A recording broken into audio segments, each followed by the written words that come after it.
dengan harapan ketika ada fitnah yang datang, dia bisa tegak menghadapi fitnah tersebut, tentunya dengan izin Allah. Yang keempat, doa. Baca ya muqallibal qulub tsabbit qalbi ala dinik.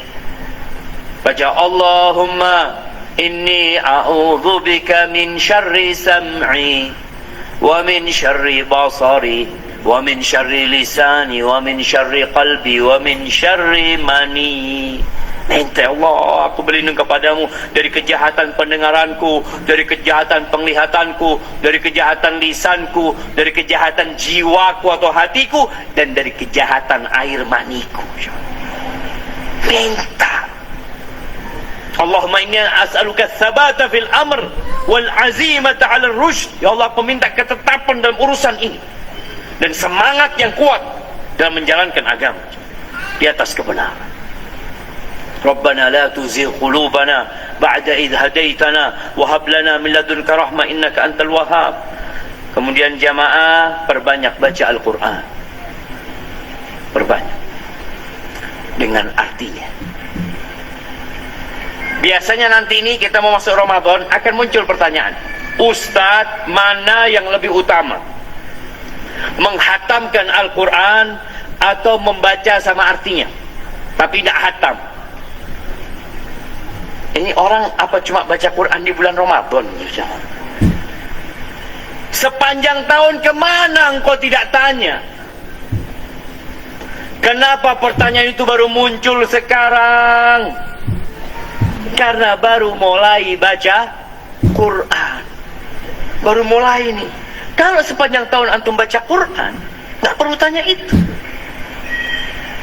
Sebagian kita mengatakan, wallahu Ustaz, anda nggak punya waktu Ustaz. Semua orang yang ada di masjid ini waktunya sama, 24 jam. Tapi ada yang waktunya diberkahi, ada yang waktunya nggak berkah. Orang yang kerjaannya menjadi satpam jamaah, dalam bayangan anak, security, itu menjadi orang yang paling banyak punya waktu luang untuk baca Quran, dengarkan kajian. Karena dia memang cuma diam doang jamaah, apalagi di pos satpam ya.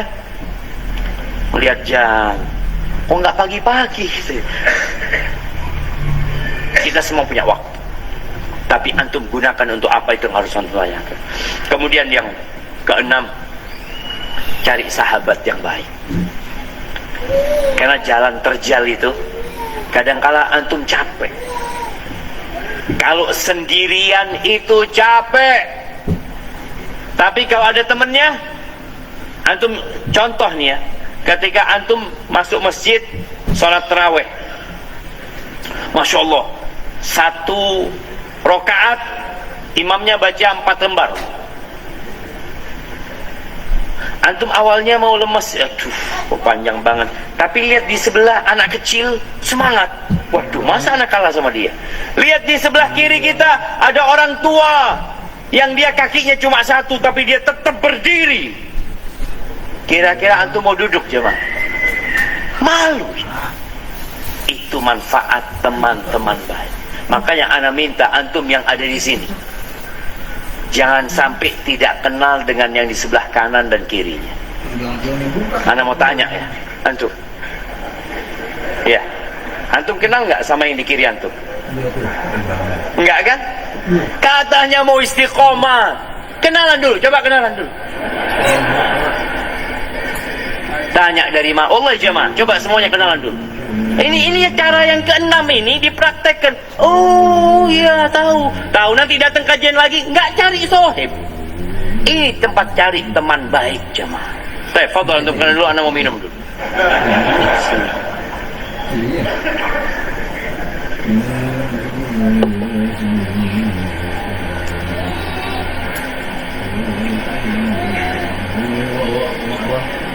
Sudah jemaah. Antum sudah kenal semua sama ini sebelahnya. Ana mau tanya lagi bentar lagi ya. Udah. Baik, antum yang pakai baju putih udah kenal sama yang kanan? Belum kan? Astagfirullahaladzim. Ayo kenalan dulu.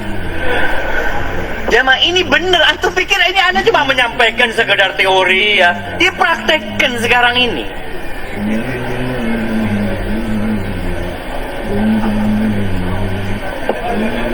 Antum baru kenalan. Astagfirullah. Nggak bener loh jamaah. Kawan ini jangan diremehkan. Nabi SAW mengatakan, "Mathalul jalisis salih wa jalisis su' kahamilil miski wa nafikhil kir." Permisalan antum duduk sama teman yang baik dan teman yang buruk itu seperti penjual minyak wangi dan seperti alatnya pandai besi. Kalau antum duduk sama orang yang jual minyak wangi, kira-kira dapat apa antum? Yang paling full antum dikasih hadiah. Antum sekarang kalau berangkat ke mall, kadang-kala ada yang kasih antum parfum kan? Fadol. Kasih kertas itu kan? Wallahi itu nikmat loh. Antum datang, antum cium, ya Allah wangi ya. Ini manfaat. Manfaat kedua, antum cium wangi, balik antum beli. Antum beli. Setelah dikasih antum beli. Kalau antum nggak dikasih, antum juga nggak beli, paling tidak antum dapat aroma wangi. Maka di rumah Allah lah tempat hamba-hamba Allah mencari sahabat dan kawan. Kalau dilihat sholat subuh, mana fulan ya kok nggak sholat subuh? Oh sakit fulan, dia berangkat ke rumahnya membesuk. Kita kehilangan itu. Maka tolong antum yang ada di sini jangan meninggalkan majelis kecuali sudah kenal dengan temannya. Tukar nomor handphone, mungkin nanti bisa saling membantu, mungkin punya pekerjaan yang sama. Dan yang paling indah, ketika antum punya teman bisnis yang juga teman menuju ke Allah Azza wa Jalla. Karena banyak teman bisnis kita tidak mengajak kepada Allah. Ada bas teman kerja, padahal kita ketemu dia sering. Kalau kajian belum tentu sepekan sekali. Maka cari teman bisnis yang mengajak kepada Allah Azza wa Jalla. Bikin bisnis bersama yang sama-sama menuju kepada Allah Azza wa Jalla. InsyaAllah dengan cara seperti itu, jalan terjal itu jamaah bisa dilewati. Ketika antum capek atau antum mau jatuh, ada yang pegangin antum jamaah. Ayo, capek aku, bismillah, bareng sama aku tunggu. Kebanyakan pertemanan sekarang karena kepentingan. Jarang yang kita bersahabat karena Allah Azza wa Jalla. Barakallahu fiik, itu mungkin dapat saya sampaikan pada kesempatan kali ini. Mungkin kita masuk ke sesi tanya jawab. Nah,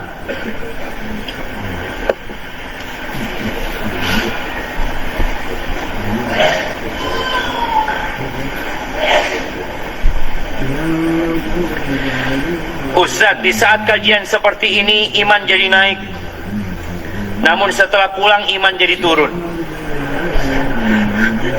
Jadi sampai rumah langsung turun. Apalagi saat pegang HP, padahal waktu akan dihisab. Bagaimana solusinya Ustaz? Kita berikan solusi. Bagaimana untuk cari kawan yang baik? Bagaimana tatkala antum pulang ke rumah istiqomah mengamalkan sesuatu yang antum mampu untuk istiqomah. Yang mampu istiqomah, jangan memaksakan diri yang antum nggak mampu. Pernah Nabi SAW melihat di Masjid Nabawi ada tali ya, Mas. Ada tali. Nabi tanya, ini tali buat apa? Kata dia. Oh itu tali kalau nggak salah buat Zainab, istrinya Nabi SAW. Zainab itu sholat malam karena dia ingin baca yang panjang-panjang, nggak kuat itu sampai pegangan tali. Akhirnya Nabi suruh potong tali itu. Sholatlah ketika kau semangat, karena ditakutkan nanti orang akhirnya jadi futur ya. Ketika dia memaksakan diri yang dia nggak mampu untuk melakukan. Kemudian kalau bicara ketika pegang handphone, antum harus punya janji sama diri antum. Umpamanya setiap anak pegang handphone, anak mau baca Quran satu halaman, baca dulu, baca baru antum buka yang lain. Mudah-mudahan dengan cara seperti itu antum bisa dijaga. Tapi ingat, tolong baca sama arti, usahakan sama arti.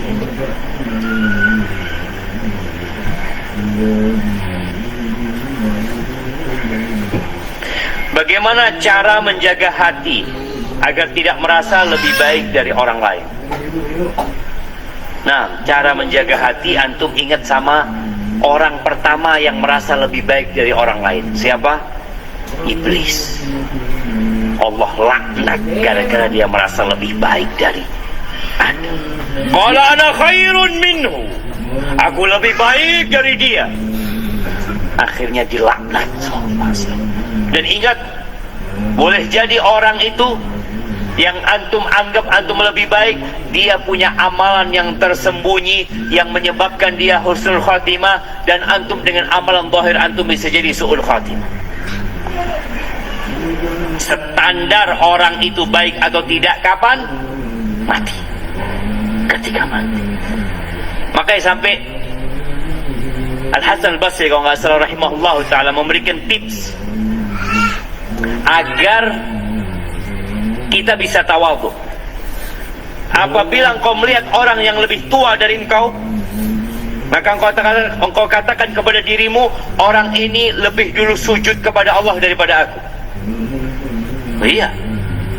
Ketika melihat yang lebih muda, katakan kepada dirimu, aku ini lebih dulu berbuat maksiat daripada orang ini. Sehingga kita berusaha untuk menjaga hati kita, jemaah. Karena tadi nggak ada gunanya. Termasuk yang membinasakan seseorang, i'jabur rajuli binafsi, orang takut dengan dirinya sendiri.